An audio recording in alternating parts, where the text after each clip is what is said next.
Hello hello Manoj ಅವರಾ? ಹೌದು, ನಾವು ಫೆಡೆಕ್ಸ್ ಇಂದ ಕಾಲ್ ಮಾಡ್ತಾ ಇದೀವಿ. ಹೇಳಿ. ನೀವು ಹಾಂಗ್ಕಾಂಗ್ ಕಳಿಸಿರೋ ಪಾರ್ಸಲ್ ಅಲ್ಲಿ ಡ್ರಗ್ಸ್, ಫೇಕ್ ಪಾಸ್ಪೋರ್ಟ್ ಮತ್ತೆ ಸಿಮ್ ಕಾರ್ಡ್ ಸಿಕ್ಕಿದೆ. ಡ್ರಗ್ಸ್? ನಾನ್ ಯಾವ ಪಾರ್ಸಲ್ ಕಳ್ಸಿಲ್ಲ ರೀ. ಪಾರ್ಸಲ್ ಮೇಲೆ ನಿಮ್ ಮೊಬೈಲ್ ನಂಬರು ಅಡ್ರೆಸ್ ಇರೋದು. ರೀ, ಯಾರೋ ಕಳ್ಸಿ ನನ್ನ ಹೆಸರು ಹಾಕಿದ್ರೆ ನಾನೇನ್ರಿ ಮಾಡಕ್ಕಾಗತ್ತೆ? ನೋಡಿ, ನಂಗದೆಲ್ಲ ಗೊತ್ತಿಲ್ಲ. ನಿಮ್ ಕಾಲ್ ನ ಸಿಬಿಐ ಟ್ರಾನ್ಸ್ಫರ್ ಮಾಡ್ತಾ ಇದೀವಿ. ದಯವಿಟ್ಟು ಹೋಲ್ಡ್ ಮಾಡಿ. ಸಿಬಿಐ? Hello hello. ಯಾರಪ್ಪ? ಮನೋಜ? ಹೌದು. ಸಿಬಿಐ ಇಂದ ಮಾತಾಡ್ತಾ ಇದ್ದೀನಿ. ನಿಮ್ಮ ಹೆಸರಲ್ಲಿ ಹೈಕೋರ್ಟ್ ಅರೆಸ್ಟ್ ವಾರೆಂಟ್ ಇದೆ. ಅರೆಸ್ಟ್ ವಾರೆಂಟಾ? ನಿಮ್ಮ ಆಧಾರ್ ನಂಬರ್ ಹೇಳಿ. 5583-684 ಸರ್. PAN number? ಸರ್ ಅದು 0325 ಸರ್. ನೀವು ಕೆಲಸ ಮಾಡೋ ಕಂಪ್ನಿ ನೋಡಿ. ನೀವು ಹೇಳಿ ಡೀಟೇಲ್ಸ್ ಎಲ್ಲ ಮ್ಯಾಚ್ ಆಗ್ತಾ ಇದೆ. ನೀವು ಈಗಲೇ ಹೊರಟು ಅಂಧೇರಿ ವೆಸ್ಟ್ ಪೊಲೀಸ್ ಸ್ಟೇಷನ್ಗೆ ಬನ್ನಿ. ಸರ್, ನಾನಿರೋದು ಬ್ಯಾಂಗ್ಳೂರಲ್ಲಿ ಸರ್. ಅರ್ಜೆಂಟಾಗಿ ಬಾಂಬೆಗೆ ಬಾ ಅಂದ್ರೆ ಹೇಗ್ ಬರಕ್ಕಾಗತ್ತೆ ಸರ್? ಸರಿ, ನಾವು ನಿಮ್ಮನ್ನ ಡಿಜಿಟಲ್ ಅರೆಸ್ಟ್ ಮಾಡ್ತಾ ಇದ್ದೀವಿ. ಡಿಜಿಟಲ್ ಅರೆಸ್ಟಾ? ಸರ್, ನಿಮ್ಗೆ ಅರೆಸ್ಟ್ ವಾರೆಂಟ್ ಕಳಿಸಿದ್ದೀನಿ. ನೀವು ಮನೆ ಬಿಟ್ಟೆಲ್ಲೂ ಹೋಗೋ ಹಾಗಿಲ್ಲ, ಯಾರ ಹತ್ರನೂ ಮಾತಾಡೋ ಹಾಗಿಲ್ಲ. ಈ ವಿಷಯನ ಯಾರಿಗೂ ಶೇರ್ ಮಾಡಬೇಡಿ. ಹಾಗೇನಾದ್ರು ಮಾಡಿದ್ರೆ 5 ವರ್ಷ ಜೈಲು ಮತ್ತೆ 10 ಲಕ್ಷ ದಂಡ ಕಟ್ಟಬೇಕಾಗತ್ತೆ. ಮತ್ತೆ ನಿಮ್ಮ ಅಕೌಂಟ್ ಡೀಟೇಲ್ಸ್ ನಮಗೆ ಇಮಿಡಿಯೇಟ್ ಆಗಿ ಕಳಿಸಿ. ಇನ್ನು 1 ಗಂಟೆಯಲ್ಲಿ ಡಿಸಿಪಿ ಅವರು ನಿಮ್ಮ ಹತ್ರ ಮಾತಾಡ್ತಾರೆ. ಸ್ಕೈಪ್ ನ ಇನ್ಸ್ಟಾಲ್ ಮಾಡ್ಕೊಂಡು ರೆಡಿ ಇರಿ. Okay sir.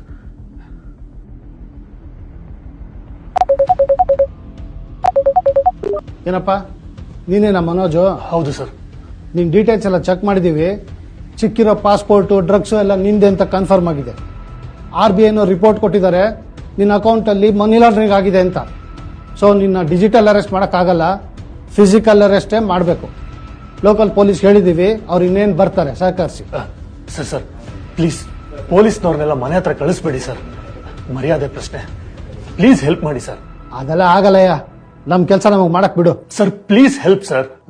ಆಯ್ತಯ್ಯ, ನೀ ಹೊರಗಡೆ ಎಲ್ಲೂ ಹೋಗೋ ಹಾಗಿಲ್ಲ. ಮನೆಯಲ್ಲಿ ಒಬ್ಬನೇ ಒಂದು ರೂಮಲ್ಲಿರು. ಯಾವ ಕಾಲು ತಗೋಬೇಡ, ಸ್ಕೈಪು ಆಫ್ ಮಾಡಬೇಡ. ನಾವು ನಿಮ್ಮನ್ನು ಅಬ್ಸರ್ವ್ ಮಾಡ್ತಾ ಇರ್ತೀವಿ. Is it clear? Okay sir.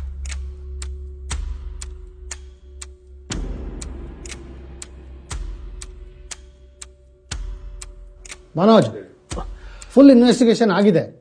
ನೀವು ಇನ್ನೋಸೆಂಟು, ಟ್ರ್ಯಾಪ್ ಆಗಿದ್ದೀರಾ ಅಂತ ಅನ್ನಿಸ್ತಾ ಇದೆ. ಆದರೆ ಮನಿ ಲಾಂಡ್ರಿಂಗ್ ಇನ್ನೂ ಫೈನಲೈಸ್ ಆಗಿಲ್ಲ. ಒಂದು ಕೆಲಸ ಮಾಡಿ, ನಾನು ಒಂದು ಗೌರ್ಮೆಂಟ್ ಅಕೌಂಟ್ ನಂಬರ್ ಕೊಡ್ತೀನಿ, ಅದಕ್ಕೆ ನಿಮ್ಮ ಫಂಡ್ಸ್ ಎಲ್ಲ ಟ್ರಾನ್ಸ್ಫರ್ ಮಾಡಿಬಿಡಿ.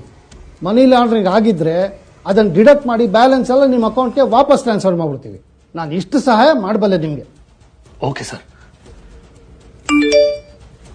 ನಿಲ್ಸಿ. ಅಕೌಂಟ್ಗೆ ದುಡ್ಡು ಕಳಿಸಿದ್ರೆ ನಿಮ್ ದುಡ್ಡೆಲ್ಲ ಕಳ್ಕೊಳ್ತೀರಾ. ಏನ್ ಹೇಳ್ತಿದ್ದೀರಾ ಸರ್? ನಮಸ್ಕಾರ, ನಾನು ದಯಾನಂದ್, ನಮ್ಮ ಬೆಂಗಳೂರಿನ ನಿಮ್ಮ ಪೊಲೀಸ್ ಕಮಿಷನರ್.